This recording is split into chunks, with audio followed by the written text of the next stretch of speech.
Сәлем достар, менің каналыма қош келдіңіздер. Подписаться батырмасын басып маған тіркеліп кетіңіздер. Бұл мен үшін үлкен мотивация.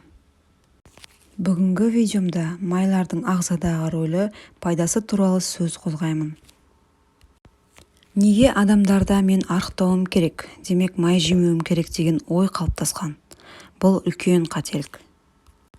Қазір екінің бірі май жемек түгілі атын естісе, ат тонын ала қашады. Асылында дұрыс май тұтыну керек. Ағзаға қажетті энергияны жеткізуші май. Май тіпті ақуыз бен көмірсудан 2 есе артық энергия береді.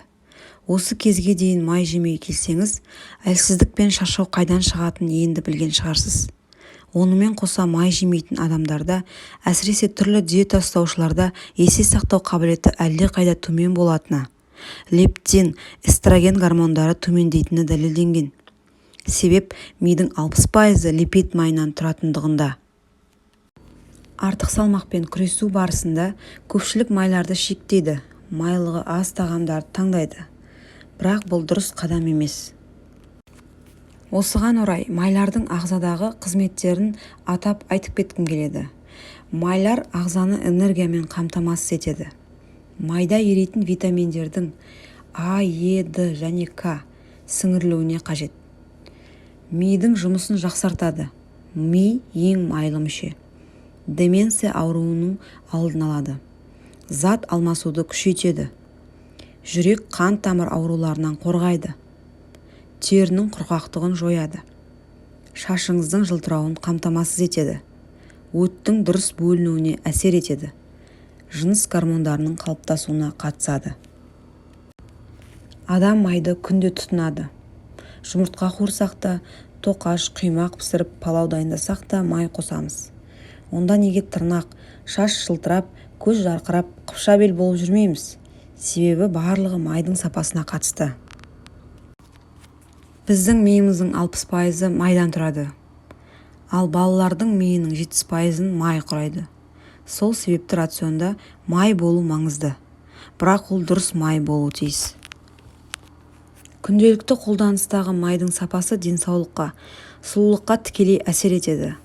Сондықтан майды дұрыс таңдау керек. Сапалы май бүкіл отбасы денсаулығын нығайтудың кепілі.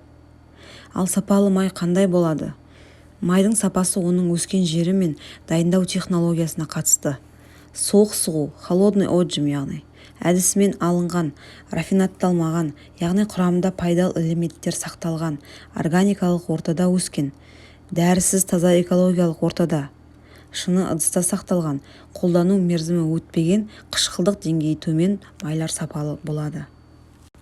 Күнделікті ас-ауқат әзірлеуге тұтынушылардың басым көпшілігі күнбағыс майын қолданады. Ыстық тағамды да, бауырсақ, бәлішті де осы күнбағыс майына қуырады. Күннен күнге бағасы аспандап бара жатса да, амал жоқ, көп жағдайда отандастарымыз күнбағыс майын тұтынуға мәжбүр. Алайда соңғы жылдары нутрициолог мамандар күнбағыс майын әсіресе ыстық температурада қыздыру өте зиян екенін, түрлі аурулардың пайда болуына себепші болатынын алға тартып жүр. Күнбағыс майын тұтынбасақ, сонда орнына қандай май тұтынамыз деген орынды сауал туындары анық. Дәл осы сұрақты талдауға тырысып көрейік. Тазартылған күнбағыс майы құрамында көп мөлшерде транс майлары бар. Олар организмде жиналып, түрлі аурулардың дамуына себеп болуы мүмкін. Күнбағыс майы жоғары температураға төзімсіз. Қыздырған кезде канцерогенді уытты заттар бөледі. Бұл қатерлі ісіктің пайда болуына әкеледі. Мәселен, кейбір отбасылар бауырсақ пісіргеннен қалған майды екінші рет тұндырып, сүзіп тағы тамаққа пайдаланады. Бірнеше рет қыздырылған май ағзаға өте зиян. Ең қауіптісі, күнбағыс майын пайдаланғанда от жолына тас түзіліп, от қоюланады. Сондықтан өсімдік майын барынша аз тұтынған жөн. Күнбағыс майынан бас тартып, оның орнына басқа майларды тұтыну керек. Күнделікті тағамды жануарлар майына пісірген жөн. Мәселен, жылқының, тауықтың, қаздың майын тұтынған дұрысырақ. Бұлар арзан тұрады әрі асқазан ішек жолына, өтке, бауырға өте пайдалы. Қанықпаған майларға бай сұйық май ішінде зәйтүн майын ерекше атап өтіп кетуге болады. Ғылыми зерттеулерге сүйене отырып, зәйтүн майын жоғары температурада қолдануға болады деп нақты айта аламын. Бұл май құрамында қанықпаған май түрлері көп болғанына қарамастан, оларды жоғары температурада бұзылудан қорғайтын антиоксиданттардың да жеткілікті мөлшері бар. Әрине, зәйтүн майын суық күйінде тұтыну денсаулыққа пайдасы тұрғысынан алғанда ең дұрысы. Ал енді тағамға қосуға өте пайдалы 5 майды атап кетсем. Олар зәйтүн, аргана, балқарағай, авокадо және асқабақ майы. Жаңа айтып кеткенімдей, зәйтүн майы өте пайдалы. Оның кейбір түрін қыздыруға болады. Бұл май теріге жақсы әсер етеді. Ұйқы безі, асқазан жарасы, 12 ішек ауруларына ем. Өтті сұйылтады. К, Е дәрумендеріне бай. Үлкен дәреттің жүруіне жақсы әсер етеді. Ал аргана майының құрамында дәрумендер мен минералдар көп. Тек Мароккода ғана өндіріледі. Сондықтан бағасы сәл қымбат. Балқарағай мен авокадо майы да өте пайдалы. Мәселен, балқарағай майының құрамында сирек кездесетін пальмитин, линолен, алеин, стеарин қышқылдары бар. Бұл май буын ауруына ем, қанның құрамын жасартады. Ал авокадо майы калий, йод, барий, натрий, цинк секілді минералдар мен дәрумендерге толы.